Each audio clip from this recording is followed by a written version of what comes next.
90% suicide depression से होती हैं जी। पर अगर आपने कोविड के बाद देखा हो तो डिप्रेशन भी बढ़ी, एंजाइटी भी बढ़ी, सुसाइड भी बढ़े ना कि मैरिज एक प्रोटेक्टिव फैक्टर है। फाइनेंशियली अब वो इंडिपेंडेंट हो गई हैं, वो नहीं झेलने वाली हैं जो पहले झेलती थी। पाप है तो नरक में जाएगा, वो उसके परे है।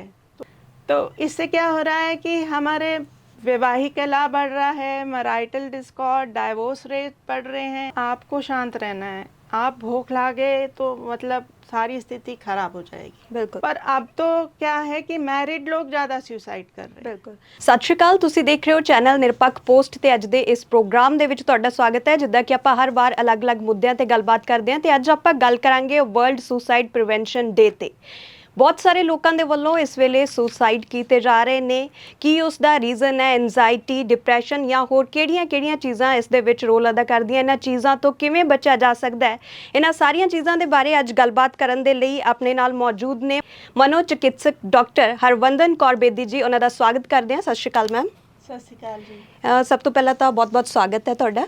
ਸੋ ਜਿੱਦਾਂ ਕਿ ਅੱਜ ਆਪਾਂ ਵਰਲਡ ਸੁਸਾਈਡ ਪ੍ਰੀਵੈਂਸ਼ਨ ਡੇ ਤੇ ਗੱਲਬਾਤ ਕਰਨ ਜਾ ਰਹੇ ਹਾਂ। ਸੁਸਾਈਡ ਬਹੁਤ ਸਾਰੇ ਲੋਕਾਂ ਦੇ ਵੱਲੋਂ ਇਸ ਵੇਲੇ ਅਟੈਂਪਟ ਕੀਤੇ ਜਾ ਰਹੇ ਹੈ। ਸੋ ਸਭ ਤੋਂ ਪਹਿਲਾਂ ਤਾਂ ਇਹ ਜੋ ਦਿਵਸ ਹੈ इसका महत्व की है? वर्ल्ड सुसाइड प्रिवेंशन डे है वो हर साल 10 सितंबर को बनाया जाता है। इसका जो मुख्य एम है वो ये है कि समाज में, विश्व भर समाज में आत्महत्या के बारे जानकारी लोगों को ज़्यादा दी जाए ताकि वो ज़्यादा इसके बारे समझ पाएँ। उन आंकड़ों में हम कमी लाने की कोशिश करें। तो नॉलेज इज़ पावर। इस दिवस पर कुछ एक्टिविटीज़ होती हैं और उनमें से एक एक्टिविटी है बातचीत करना सोशल मीडिया पे, जैसे कि हम और आप आज कर रहे हैं। सो एक और चीज़ मैंने आपसे पूछनी है कि आपने ये येलो रिबन लगाया हुआ है, क्या रीज़न है मैम इसका आज के दिन ये येलो रिबन लगाने का? ये येलो रिबन जो है for suicide prevention. Yellowish orange tinge जो आती है ना, कैंडल की फ्लेम जो होती है उसके ऊपर है ये। तो अंधेरे में एक कैंडल ही काफ़ी होती है ना। बिल्कुल बिल्कुल। कहते हैं कि दिए तो बहुत चाहिए दिवाली बनाने के लिए, पर एक ही दिया काफ़ी है बिल्कुल उजाला दिखाने के लिए। तो ये होप है, ये आपको रास्ता दिखाने के लिए। रास्ता दिखाने के लिए। हाँ जी। तो वर्ल्ड सुसाइड प्रिवेंशन डे पर इस साल की जो थीम है वो क्या रहेगी मैम? इस साल की हमारी थीम है to create hope through action. To create hope through action. So जैसे कि जो आंकड़े हैं, सुसाइड के आंकड़े हैं, वो लगातार बढ़ते हुए इस टाइम नज़र आ रहे हैं, है ना। तो अगर आंकड़ों की हम बात करें तो इस समय आंकड़ों का क्या वो है, आप बताना चाहें तो क्या है आंकड़े? आंकड़े तो ये बहुत दिल दहला देने वाले हैं। प्रतिवर्ष 8 से 10 लाख लोग दुनिया में आत्महत्या कर रहे हैं। हर 40 सेकंड में कोई ना कोई आत्महत्या से शिकार हो रहा है। 3 सेकंड में कोई ना कोई प्रयास कर रहा है। पूरी ज़िंदगी अपने आप से सवाल करते रहते हैं, क्या हुआ, क्या कमी थी, मेरा क्या दोष था, मैं क्यों नहीं पहचान पाया। तो ज़िंदगी उनके लिए तो नर्क की तरह हो जाती है। और फिर सबसे ज़्यादा आत्महत्या हमने देखी है कि ग्रुप जो है वो है 15 से 25 साल का। ये हमारा यूथ है, ये हमारा फ्यूचर है। ये वो समय है जब हम लोग समझते हैं कि ज़िंदगी का सबसे हसीन समय तो हो क्या गया है। बिल्कुल। और लाइफ एक्सपेक्टेंसी बढ़ रही है तो ओल्ड एज में भी आत्महत्याएं बढ़ रही हैं। आदमियों में विश्व भर में ज़्यादा आत्महत्या वो कंप्लीट करते हैं। उनके पास ज़्यादा घातक कारण चीज़ें होती हैं, गन्स हो गई, हैंगिंग का तरीका हो गया, या वेरी स्ट्रॉन्ग पेस्टिसाइड्स हो गए ना जो हम एग्रीकल्चर के लिए यूज़ करते हैं। विमेन के पास उतने घातक चीज़ें नहीं होती।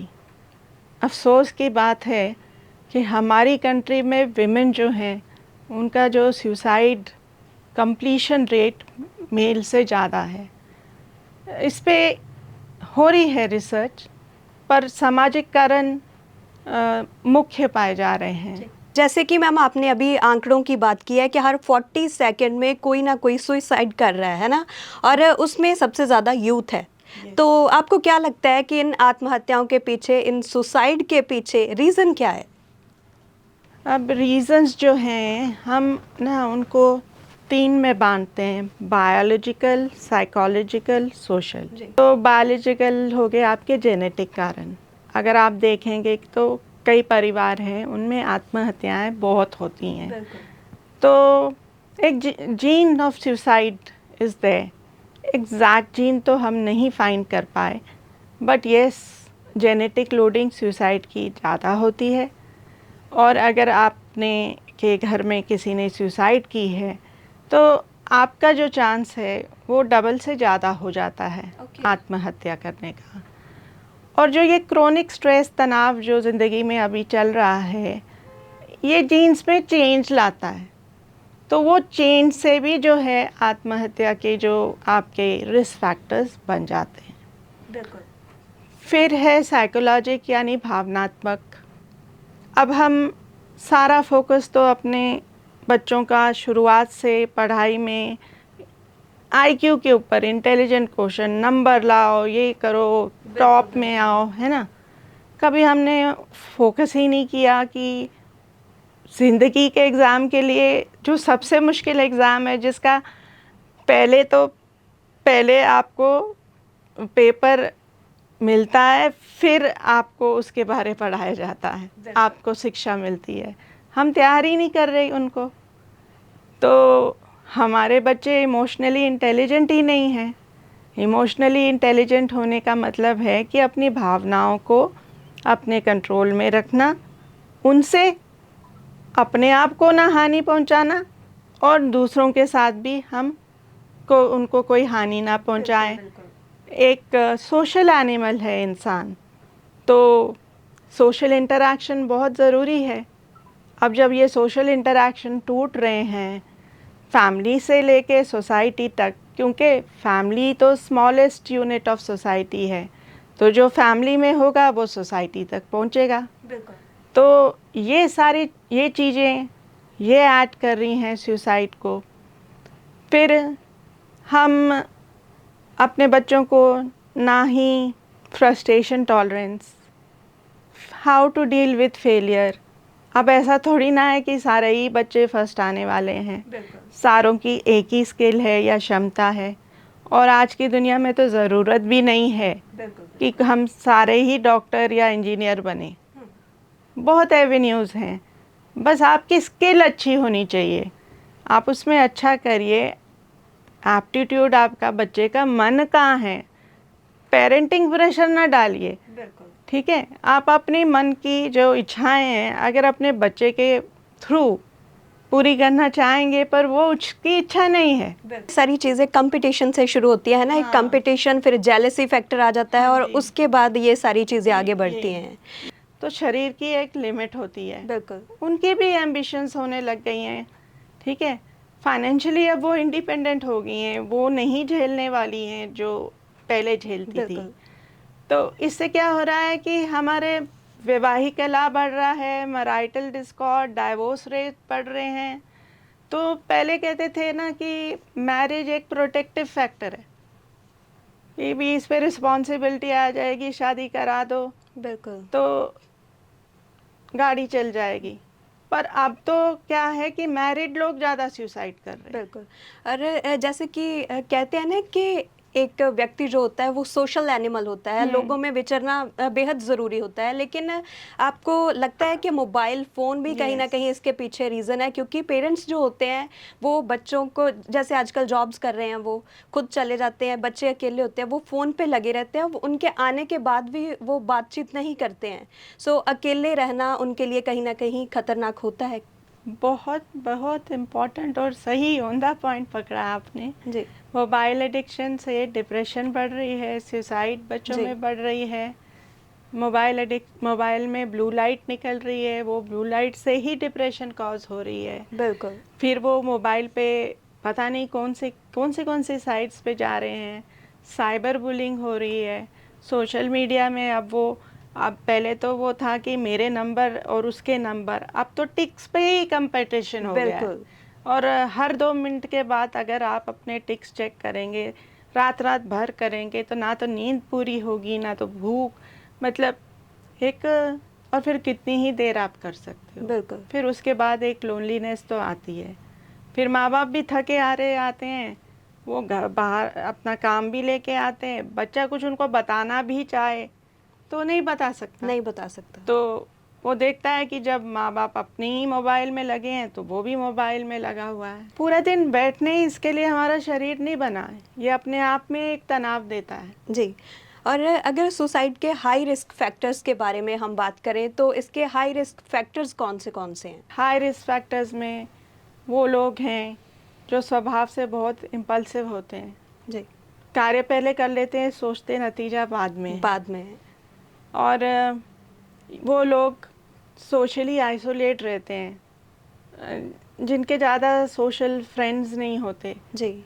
पॉवर्टी कहते हैं ना, एक गरीबी एक क्राइम ही बन गया है। बिल्कुल बिल्कुल।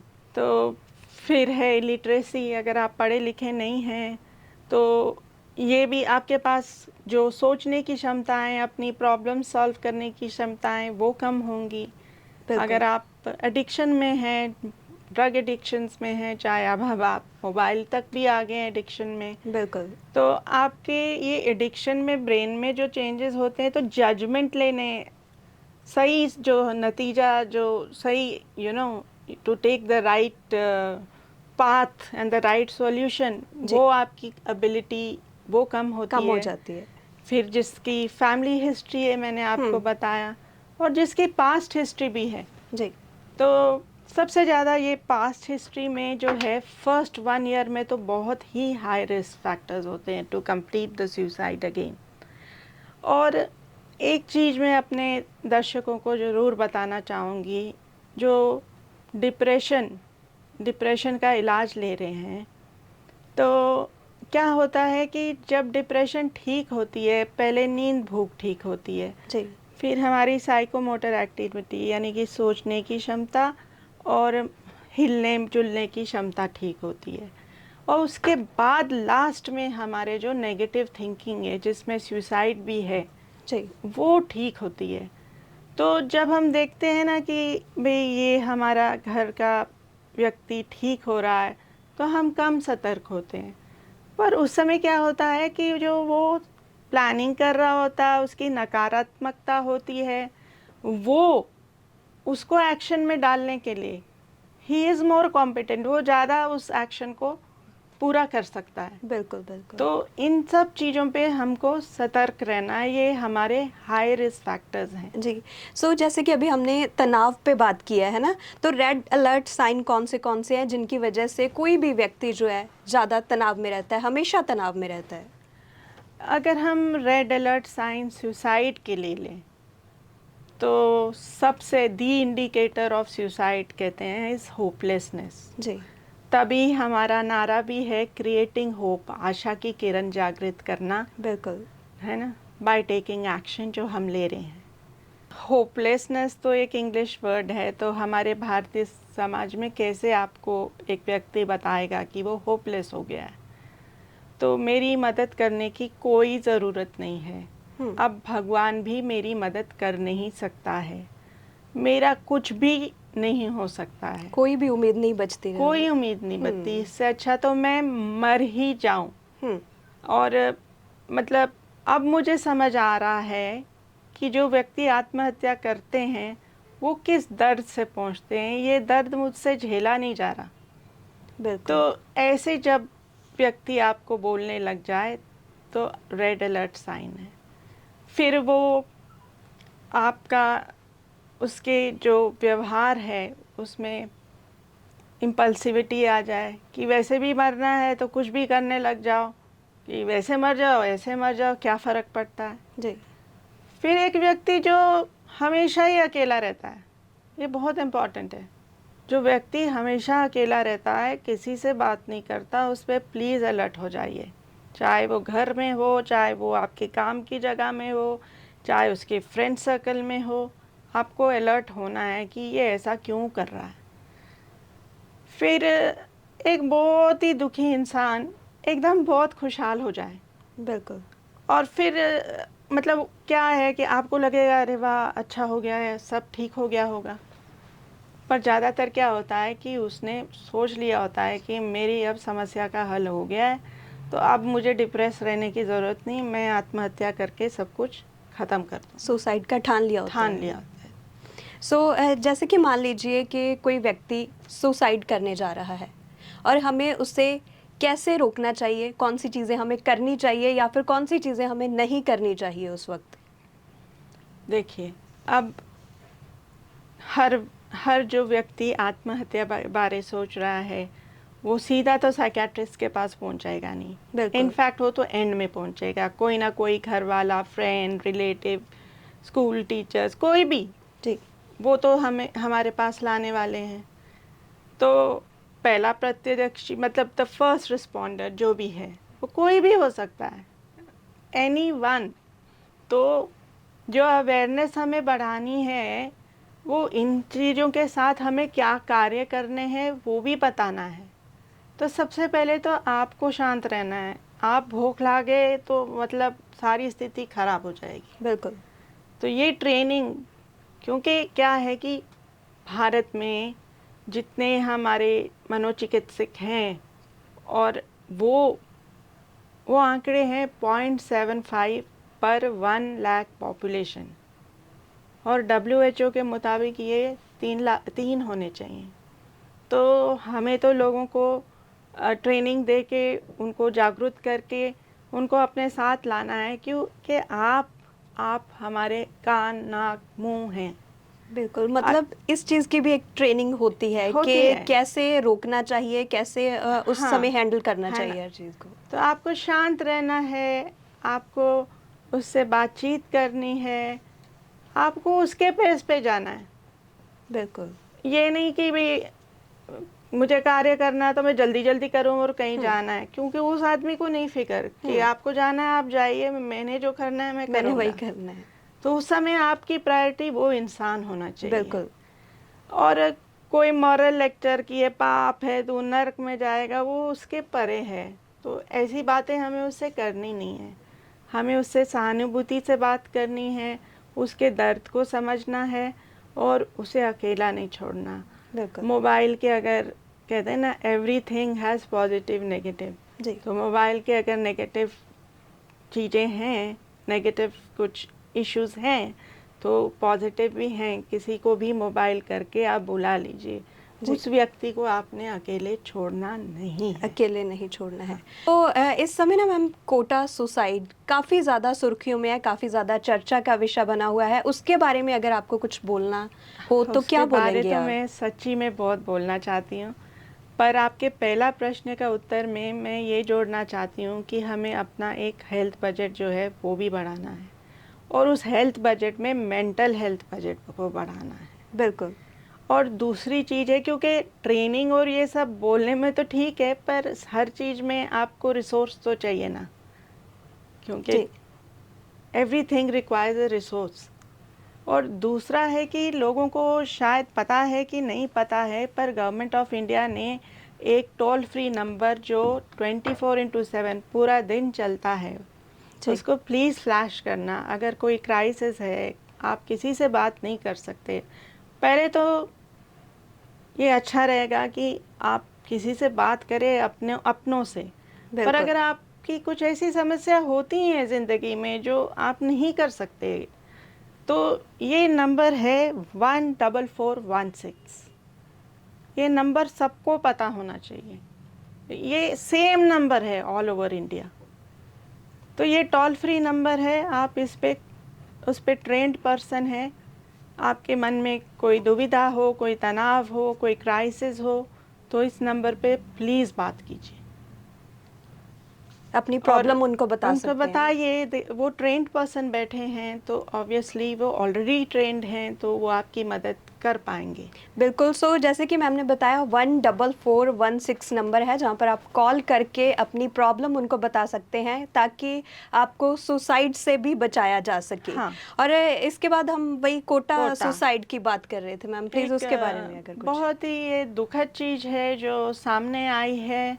कंपटीशन, पेरेंटल एक्सपेक्टेशन, अभी मैं किसी के ऊपर ये ना सोचना आप कि मैं आपके ऊपर कुछ इल्ज़ाम लगा रही हूँ। ये आप ही के बच्चे हैं, ये इस देश के बच्चे हैं, तो हमको इन्हें देश के लिए बना ना, देश के लिए ये युवा हैं, इस यही देश को आगे लेके जाएंगे। अगर जो ये बच्चे अगर इस स्थिति में हैं, इतनी मतलब लो मोरल स्थिति में हैं, तो जाहिर सी बात है कि देश की भी जो आगे स्थिति होने वाली है वो अच्छी तो होने वाली नहीं है।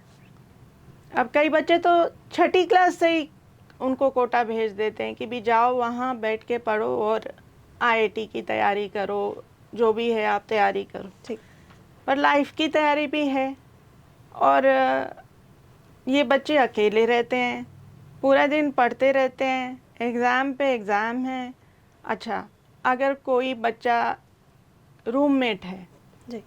एक बच्चे को ज़्यादा नंबर आ गए, एक को कम, तो दोनों की क्लास चेंज की जाती है एक ही मतलब एक एग्ज़ाम पे। तो मतलब फिर एक कंपटीशन और एक तनाव तो आएगा ही ना। वो दूसरा बच्चा जो जिसके कम नंबर आए हैं उसके अंदर तो तनाव पैदा होगा ही। बिल्कुल बिल्कुल। और फिर जो ये जो स्कूल में आप जा रहे हैं ना, ये बच्चे तो खेलते उलते तो हैं नहीं, पूरा दिन पढ़ते हैं। अब आप जब खेलते हो, आप वॉकिंग करते हो, एंडोर्फिन्स यानी हैप्पी हार्मोन्स केमिकल्स जो आपके ब्रेन में निकलते हैं, इनके तो निकल ही नहीं रहे हैं, पूरा दिन बैठे हुए हैं, जो कि आपके शरीर जिसके लिए कुदरत ने बनाया ही नहीं है। फिर पढ़ाई में ही लगे रहना, सोशल स्किल्स भी नहीं है। तो जो एक दो इक्का दुक्का दोस्त होते, अगर कभी किसी से लड़ाई होगी तो वो लड़ाई को हम कैसे दूर करें। माँ बाप का सपोर्ट नहीं है। कई के माँ बाप ने तो मतलब अपनी पूरी मतलब एक्सपेक्टेशन उन पे डाली है, और कई बच्चों को भी एक्सपेक्टेशन है कि मतलब मैं अपने क्लास में फ़र्स्ट आता था, अभी तो वहाँ पे सारे टॉपर्स आ रहे हैं। बिल्कुल। तो अब सारे टॉपर्स में से आप ही टॉप करेंगे, ऐसा सोचना भी सही नहीं है। नहीं सही है। और जब आप किसी अपने फ्रेंड के साथ आपकी लड़ाई झगड़ा, कुछ भी बच्चे हैं हो जाते हैं अनबन, तो उसको कैसे हम उसके साथ डील करें। माँ बाप भी नहीं है जो सोशल सपोर्ट दें, तो फिर बच्चा आइसोलेट हो जाता है। और वो अकेलापन तो मैंने आपको बताया है कि वो बहुत ही खतरनाक चीज़ है। तो ये सारी चीज़ें ना स्कूल में हम अपने बच्चों को सिखा रहे हैं कि फेलियर से कैसे डील करना है, ना हम सिखा रहे हैं अपने बच्चों को कि रेजिलियंस यानी फेल होके बाउंस बैक कैसे करना है ना। If you reach a mountain top, अगर आप हेलीकॉप्टर में बैठ के कहीं पहुंच जाते हैं और चढ़ के जाते हैं तो चल के जाते हैं, तो दोनों में अंतर है, फ़र्क है दोनों में। तो ये सारी जो चीज़ें हैं, ये कोटा सुसाइड में, और मिनी कोटा भी कह लीजिए जी। पर कोटा बहुत फेमस है इस चीज़ के लिए, और कुछ सुर्खियों में कुछ आ गया है। और क्योंकि वर्ल्ड सुसाइड प्रिवेंशन डे है, तो मैंने सोचा कि ये ज़रूरी है कि हम इन चीज़ों पे बात करें। जी।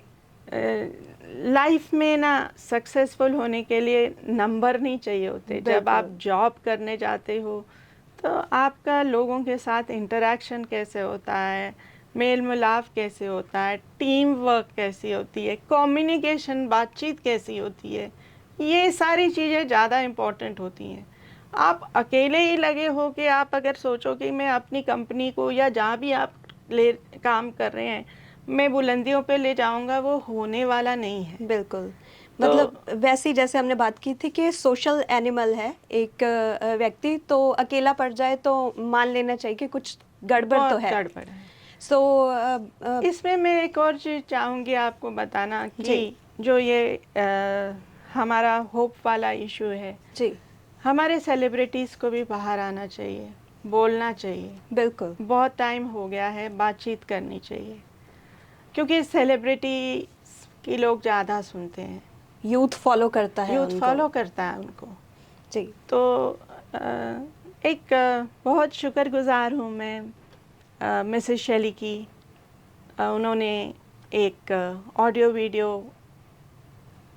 इस दिवस के लिए हमारे साथ शेयर किया है, ताकि हमारा यूथ मोटिवेटेड रहे, ताकि वो लोग जो हैं आत्महत्या या निराश हो रहे हैं या डिप्रेस्ड हो रहे हैं, उनके लिए एक मोटिवेशन का स्रोत हो। Hi, I'm Shelly Taneja, smartest woman of Chandigarh. By profession, I'm a newsreader, I'm an actor, I'm a model, and I'm celebrity anchor. आज की जो वीडियो है वो बहुत ही गंभीर विषय पर है और वो है mental health. It's been said there is no health without mental health. अगर आपको किसी चीज़ को लेकर कोई समस्या है, कोई परेशानी है, तो आप बात करें अपने फ्रेंड्स से, अपने फैमिली से। अगर आप दोनों में से किसी से भी बात नहीं कर पा रहे तो आपको किसी साइकाइट्रिस्ट की मदद लेनी चाहिए, यानी कि मनोचिकित्सक की। कहते हैं रफ्तार कुछ इस कदर तेज़ है ज़िंदगी की कि सुबह का दर्द शाम को पुराना हो जाता है। आज की भागदौड़ भरी ज़िंदगी में बहुत सारे फ्रस्ट्रेशंस हैं, रिजेक्शंस हैं, एंगर इश्यूज हैं, एंजाइटी है और बहुत सारी ऐसी चीज़ें हो सकती हैं जिनके बारे हम किसी से भी बात नहीं कर पा रहे। आगे आएं, बात करें, खुलकर बताएं। याद रखें, आत्महत्या किसी भी समस्या का हल नहीं है। Suicide is no solution at all. वो आपकी समस्याएं तो ख़त्म कर सकती है, लेकिन शायद पीछे वालों के लिए और बहुत सी समस्याएं खड़ी कर जाए। Wishing everyone a good mental health. Thank you. कि अगर एक सेलिब्रिटी वो ये सब चीज़ों के बारे में बात कर सकता है, तो हमें भी इन चीज़ों के बारे में बात करने में कोई दिक्कत तो नहीं होनी चाहिए, बिल्कुल। इन्हें समझने में कोई दिक्कत तो नहीं होनी चाहिए। और दूसरी एक बात, पहले कहते थे कि 90% सुसाइड डिप्रेशन से होती हैं, जी, पर अगर आपने कोविड के बाद देखा हो तो डिप्रेशन भी बढ़ी, एंजाइटी भी बढ़ी, सुसाइड भी बढ़े। तो अब ये तीनों bio psycho social, in fact psycho social causes शायद ज़्यादा इम्पॉर्टेंट है। हमारे बिल्कुल। भावनात्मक, हमारी इमोशनल जो डेवलपमेंट है, हमारे सोशल चेंजेस जो हमारी सोसाइटी में आने हैं, वो उनके ऊपर भी हमको बहुत कार्य करना है। जी। बहुत बहुत शुक्रिया मैम आज के हमारे इस प्रोग्राम का हिस्सा बनने के लिए। ਇਹ ਸੀ ਆਪਣੇ ਨਾਲ ਡਾਕਟਰ ਹਰਵੰਦਨ ਕੌਰ ਬੇਦੀ ਜੀ, ਜਿਨ੍ਹਾਂ ਨੇ ਵਰਲਡ ਸੁਸਾਈਡ ਪ੍ਰੀਵੈਂਸ਼ਨ ਡੇ ਤੇ ਆਪਣੇ ਨਾਲ ਖਾਸ ਗੱਲਬਾਤ ਕੀਤੀ ਕਿ ਡਿਪਰੈਸ਼ਨ ਤੋਂ, ਐਂਜ਼ਾਈਟੀ ਤੋਂ ਕਿਸ ਤਰੀਕੇ ਦੇ ਨਾਲ ਬਚਿਆ ਜਾ ਸਕਦਾ ਹੈ, ਸੁਸਾਈਡ ਤੋਂ ਕਿਸ ਤਰੀਕੇ ਦੇ ਨਾਲ ਲੋਕਾਂ ਨੂੰ ਬਚਾਇਆ ਜਾ ਸਕਦਾ ਹੈ।